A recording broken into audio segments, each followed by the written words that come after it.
Olá, doutores, olá, doutoras, professor Tiago Ximenes, professor de Direito Penal, e hoje aqui para mais uma videoaula.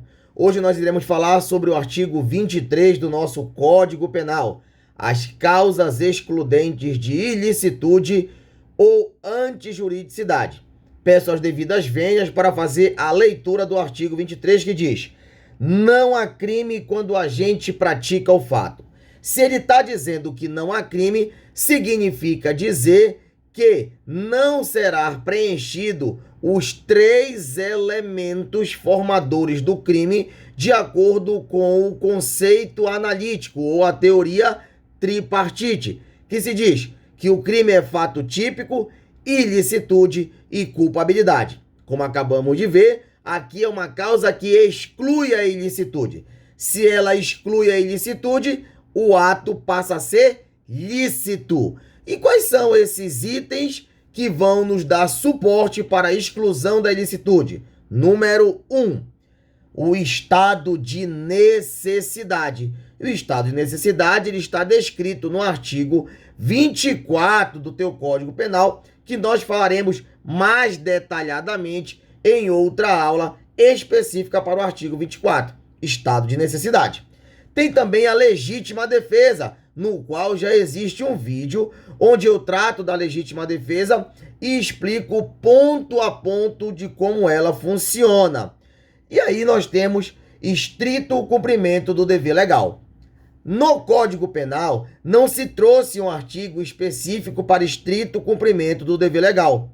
Ou seja, nós precisamos da doutrina para entender o que é esse estrito cumprimento do dever legal. Primeiramente, o estrito cumprimento do dever legal só poderá ser alegado por aqueles que são servidores públicos, ou seja, por aqueles que têm o dever legal, que têm um vínculo com o serviço público. Por exemplo, um policial, quando ele faz a prisão de um indivíduo que está cometendo um crime em flagrante delito, nós estamos diante de alguém que está praticando um ato em estrito cumprimento do dever legal. É dever legal do policial prender aquele que está praticando um crime em flagrante delito. Isso nós enxergamos lá no Código de Processo Penal, quando ele diz: qualquer do povo pode, e as autoridades devem, juntamente com seus agentes, obviamente, devem prender aquele que está em flagrante. Então note, há uma obrigatoriedade vinda de uma lei, mas essa obrigatoriedade é somente para aqueles que funcionam como servidores públicos, ok? Isso é o estrito cumprimento do dever legal. E nós temos ainda o famoso exercício regular do direito. O exercício regular do direito é exatamente semelhante ao estrito cumprimento do dever legal, só que agora aplicado para o cidadão, ou seja, aquele que não tem um cargo público. Porém, como o nome diz, exercício regular de direito, ele está dizendo que a lei autoriza ele a ter o direito de praticar o ato. Por exemplo, eu não acabei de falar que qualquer do povo pode prender alguém que está em flagrante delito? Pronto. Se qualquer do povo pode, imagine que um cidadão prenda um indivíduo que está praticando ali um furto. Nesse caso, ele está agindo em exercício regular do direito. Ou seja, o direito autoriza ele, de acordo com a lei, obviamente, a praticar aquele ato. Note só, quando eu digo que é uma causa excludente de ilicitude, eu estou dizendo que o bem jurídico protegido pode ser lesionado, porque a lei autoriza que eu lesione esse bem jurídico.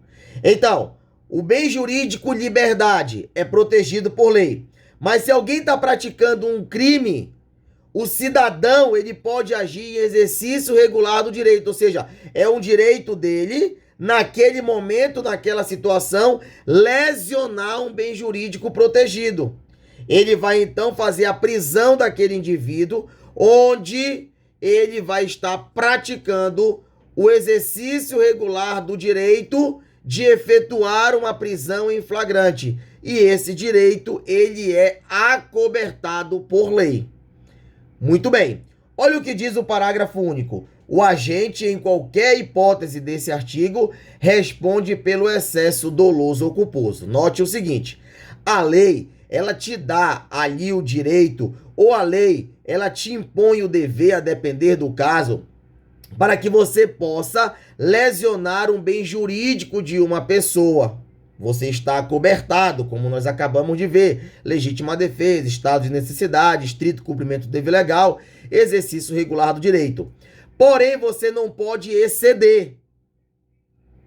Você, então, numa situação de legítima defesa, onde você está sofrendo uma injusta agressão, e você repele essa injusta agressão, efetuando um disparo de arma de fogo, aquele indivíduo que estava lhe agredindo cai no chão e para de lhe agredir. Nesse exato momento, cessa o seu direito de continuar violando um bem jurídico alheio, de continuar lesionando um bem jurídico alheio. Nesse momento, cessa a legítima defesa e qualquer atitude que você venha a tomar após aquele indivíduo já ter sido neutralizado, você vai responder pelo excesso, seja ele doloso, ou seja, com a intenção de lesionar um bem jurídico protegido, seja ele culposo, por imprudência, negligência ou imperícia, acaba por ultrapassar os limites que a lei estabelece. Então isso deve ser, levado em consideração. Agora existe uma causa que é supralegal, ou seja, não está na lei, mas é reconhecido pela doutrina e pela jurisprudência. Uma causa supralegal de exclusão da ilicitude. Qual é ela? É o consentimento do ofendido. Professor, o que é isso? Pode ser que o ofendido tenha consentido que você lesione o bem jurídico dele. Agora, o que é muito importante é que existem bens jurídicos disponíveis, aquele no qual o cidadão pode dispor, ou seja, ele pode entregar na mão de alguém para fazer o que quiser, porém existem bens que são indisponíveis, como por exemplo a vida. Eu não posso chegar e dizer, fulano de tal, me dá um tiro e me mata. Não, a minha vida é um bem indisponível. Se ele fizer, ele vai praticar o crime de homicídio. Agora, eu posso dizer, fulano de tal, pega aquela caneta minha e pode ficar para ti. O patrimônio é um bem disponível, eu posso dispor dele para alguém. Fulano de tal, pega aqui meu celular e taca ele na parede e quebra que eu tô com raiva dele. E o fulano pega e quebra. O objeto, o patrimônio é um bem disponível, então ele não vai estar praticando um crime, porque teve o meu consentimento. Só que você precisa saber que existem alguns requisitos que devem ser levados em consideração para que eu possa alegar o consentimento do ofendido. Primeiro deles, o consentimento tem que ser antes de eu praticar o ato. Não pode ser depois. 2, o bem jurídico tem que ser disponível. Eu tenho que dispor daquilo. Número 3, o consentimento ele não pode ser dado com ameaça, violência, coação, fraude. Ele não pode, tem que ser um consentimento espontâneo, voluntário, um consentimento válido. Então, eu preciso desses requisitos para que eu possa aplicar uma causa excludente de ilicitude supralegal. Tranquilo? Então, espero que tenham entendido. Até o próximo vídeo, se Deus quiser.